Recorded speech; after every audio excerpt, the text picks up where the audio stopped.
हाय। Coding करने के लिए हमें प्रोग्रामिंग लैंग्वेज की ज़रूरत होती है और आज हम सीखने वाले हैं दुनिया की सबसे पावरफुल लैंग्वेज में से एक जावा।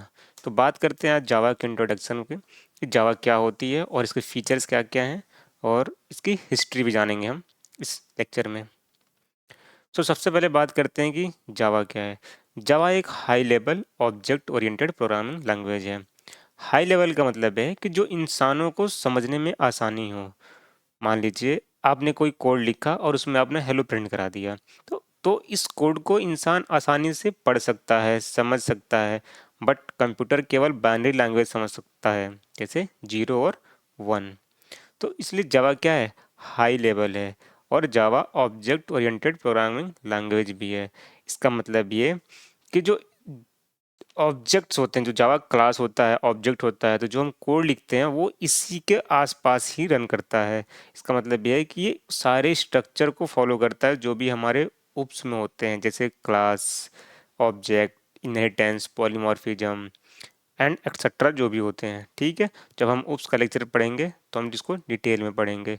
बट जावा जो है वो हाईली ऑब्जेक्ट ओरिएंटेड तो होता है, बट वो फुल्ली ऑब्जेक्ट ओरिएंटेड नहीं होता है। तो ये ध्यान देने वाली बात है, जब भी पूछा जाए कि जावा क्या फुल्ली ऑब्जेक्ट ओरिएंटेड है, तो आंसर है नहीं है। नेक्स्ट फीचर है कि ये प्लेटफॉर्म इंडिपेंडेंट भी होता है। इसका मतलब ये है कि एक बार आप जावा प्रोग्राम लिखें और उसे आप किसी भी ऑपरेटिंग सिस्टम पर रन कर दो, जैसे विंडो पे, लिनक्स पे, मैक पे। सो इसका मतलब ये है कि it run on any device with JVM. होता क्या है कि मैं आपको एक डायग्राम दिखाता हूँ। होता क्या है, जब भी आप कोई कोड लिखते हो जावा कोड, तो वो डॉट फाइल में स्टोर होता है। ठीक है, कंपाइलर क्या करता है, उस डॉट फाइल को कन्वर्ट कर देता है डॉट क्लास फाइल में, और डॉट क्लास फाइल में होती है बाइट कोड। जेबीएम क्या करता है, इस बाइट कोड को रीड करता है और इसको कन्वर्ट कर देता है मशीन कोड में।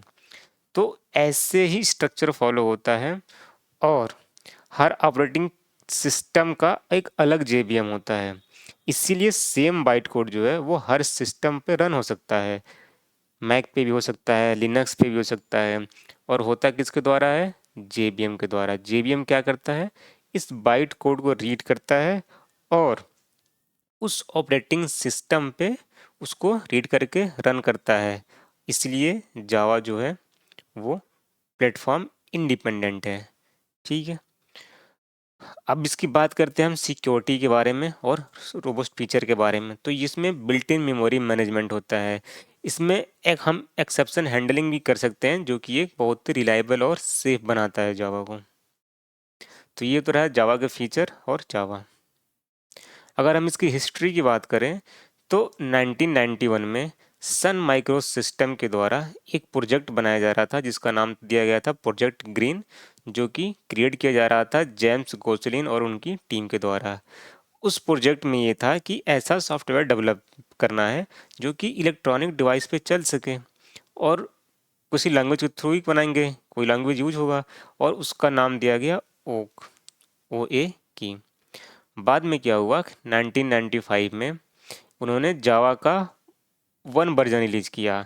यहाँ पे उसका नाम जावा इसलिए पड़ा क्योंकि ये वो नाम से पहले से ही रजिस्टर्ड था। तो जब पहले से रजिस्टर था तो हम उसका नाम यूज नहीं कर सकते, इसलिए बाद में उसका नाम चेंज करके जावा कर दिया गया।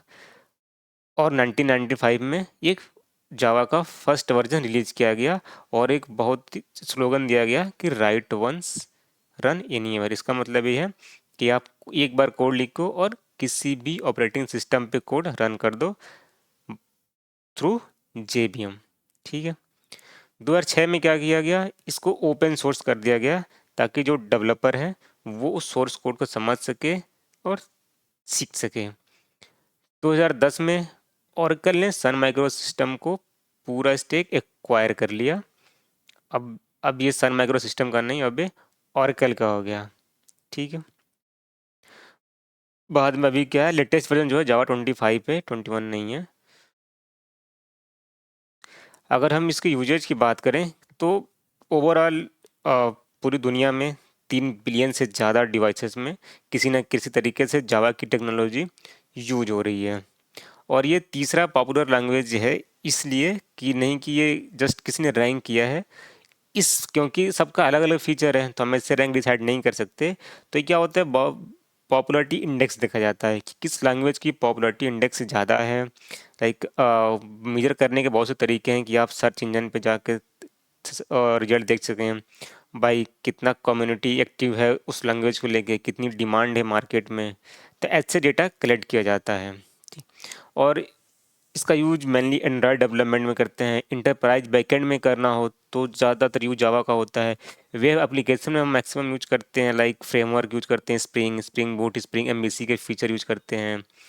तो वेबसाइट बनानी, एपीआई बनानी हो तो भी हम जावा का ही यूज करते हैं।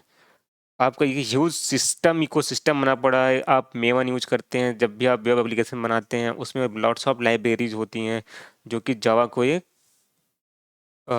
एक इम्पॉर्टेंट प्रोग्राम और फिर जावा को एक डिमांड को जो है बढ़ा देती है। स्ट्रांग जॉब मार्केट भी है करंटली। अगर जावा की बात करें तो हाई डिमांड है मार्केट में अभी भी है।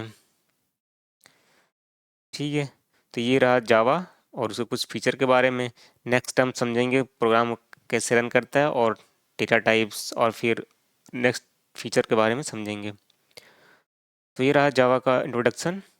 अगर आप भी जावा सीरीज सीखना चाहते हैं बिल्कुल जीरो से, तो आप चैनल को सब्सक्राइब जरूर करिए ताकि लेटेस्ट वीडियो आप तक पहुंच जाए और जब भी आप नया वीडियो अपलोड हो आपको तुरंत पता चल जाए।